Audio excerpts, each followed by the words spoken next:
Akkam jirtu kabajamtoonni fi hordoftoonni lammii Tech hundumti keessan guyyaa har'aa kana immoo akkamittiin akka YouTube irraa viidiyoo gadi buufnu isinitti agarsiisa. YouTube irraa viidiyoo abbaa barbaannee gadi buufannee akka mataa keenyaatti maxxansuu ni dandeenya jechuudha.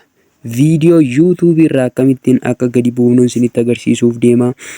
Akkaawuntii kiyya subscribe like gochuudhaan na duukaa bu'aa. Amma kanan isinitti agarsiisu ta'a. Subscribe gochuun like gochuudhaan na duukaa bu'aan isiniin jedha. Akkaawuntiin kun haaraa waan ta'eef subscribe barbaada. Subscribe gochuu keessan hin irraanfatinaa jecha. Jalqabaa kan nuti fayyadamnu aappii Kiroomaati jechuudha.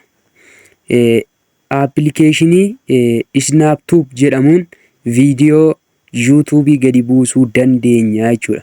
YouTube irraa viidiyoo daawunlood gochuudhaaf iddoo Kiroomii keenya irra seenuudhaan iddoo sarchii sanatti Snaptube jennee sarchi goonaa jechuudha. Maal jennee sarchi goonaa? Snaptube jennee sarchi goonaa jechuudha. Erga akka kanatti barreessinee sarchi godhannaa jechuudha. Akka kanatti sarchi gootu. Erga akka kanatti sarchi gootanii ishii kanarra ni tuqxu jechuudha. Isa jalqaba irratti isinii dhufu kanarra kilik gootu jechuudha. Gara kanatti isin dabarsa. Iddoo kanatti daawunlood Snaptube isiniin jedha. Iddoo kanarra tuqnee ni buufannaa jechuudha. Aappiin kun wantoota baay'eef nu gargaara jechuudha. Facebook irraa viidiyoo buusuudhaaf wantoota garaagaraa baay'eetiif nu gargaara jechuudha. Appilikeeshiniin kun kinoo akka kanatti lakkaa'uu jalqabaa jechuudha. Ergasii tuqaa sadan gubbaa irratti argamtutti bu'uudhaan daawunlood iddoo jetturra seennaa jechuudha.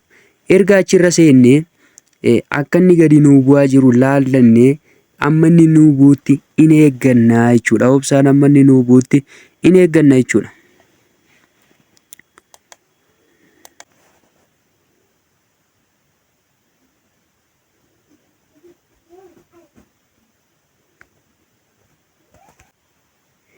Egaa appilikeeshinicha akka kanatti nu lakkaa'ee fixee maal goona yeroo tokko irra gadi tuqnaa jechuudha. Irra gadi tuquudhaan daawunlood goonaa jechuudha. Akka kanatti gadi nan buufadhaa jechuudha. Itti dabaluun ammas install jettuun. Yeroo kana gadi isinii bu'aa jira jechuudha. Appilikeeshiniin kun gara gaalaarii keessaniitti bu'ee itti fayyadamuudhaaf jechuudha. Amma maal ta'eera nuu bu'eera, kanaafuu open gochuun keessa seenna jechuudha. Erga open gochuun keessa seenne permission nu gaafata, allow goona. Itti dabaluun next gochuun dabarraa jechuudha ishee kana. Appilikeeshiniin kun wantoota baay'ee daawunlood gochuu danda'a. Fakkeenyaaf TikTok irraa viidiyoon tokko kan hin buune jiru, YouTube irraa, Facebook irraa baay'ee irraa buusuu danda'a jechuudha.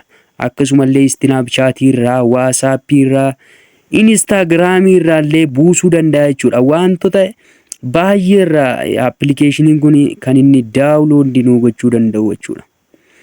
Erga appilikeeshinii kana akkana goone duubatti deebina jechuudha. Fakkeenyaaf YouTube irraa viidiyoo tokko buusee isinitti agarsiisu. YouTube koo irratti deebi'uudhaan viidiyoon barbaadu nan buusa jechuudha. Yoo barbaaddan shortii buusuu dandeessu, yoo barbaaddan waan barbaaddan buusuu dandeessu jechuudha. Asirratti meemma wanta kana buusee isinitti agarsiisu jechuudha. Yeroo tokkoof irratti kilik gochuudhaan maal goona? Mallattoo sheeriin iddoo kana jira jechuudha. Mallattoo sheerii sanarra ni tuqxu. Ammanni isinii fidutti ni eegdu jechuudha. Jala kanaa isinii barbaadaa jira. Ergan akka kanatti isinii barbaadee xiqqooshii akkana ooffannaa jechuudha. Gara mirgaatti akkana erga oofnee maal goonaa? Move isheettu irra tuqna jechuudha. Move irra yeroo tokkoof tuqna. Erga move irra tuqnee wantoota baay'ee nu yaasaa ammas gara mirgaatti akkana dabarsuudhaan Snaptube arganna jechuudha. Appilikeeshinii Snaptube sana isa gadi buufanne sanarra ni tuqna. Asirratti filannoo nu dhiyeessa jechuudha. Filannoo lama nu dhiyeessa. Inni jalqabaan viidiyoo, inni jalqabaan sagalee yookiis audio buufachuudha jechuudha. Inni kun immoo viidiyoo buufachuudha jechuudha. Inni kun quality isaati.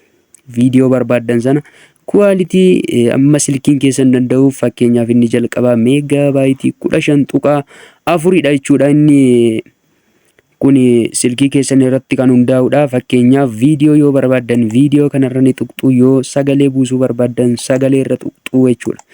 Yoo sagalee barbaaddan sagaleetti kilik gootu jechuudha. Mee nama viidiyoo isaa buusee isinitti agarsiisu. Erga viidiyicha irra tuqnee iddoo daawuloond jettu sanarra tuqnaa jechuudha. Akka kanatti nu gaafata. Permissionii eeyyamnuuf hafee jechuudha. Ammas allow goona. Yeroo kana allow access to manager all file jetti jechuudha. Kanaafuu ishee kanas irratti banna. Yeroo kanarraa kaasee viidiyoon sun bu'aa jira jechuudha. Asirratti immoo akka inni bu'u laaluu barbaaddamoo asumaan duubatti deebi'uu barbaadda jedha. Kanaafuu yoo akka inni bu'aa jiru achuma jalaan laaluu barbaaddan view isheettu irra tuqxu, yoo hin barbaanne immoo new isheettu irra tuqxu jechuudha. Yoo shoortii hanbuuftan ta'e immoo shoortii dhumarra ni seennaa jechuudha. Shoortii dhumarra tuquudhaan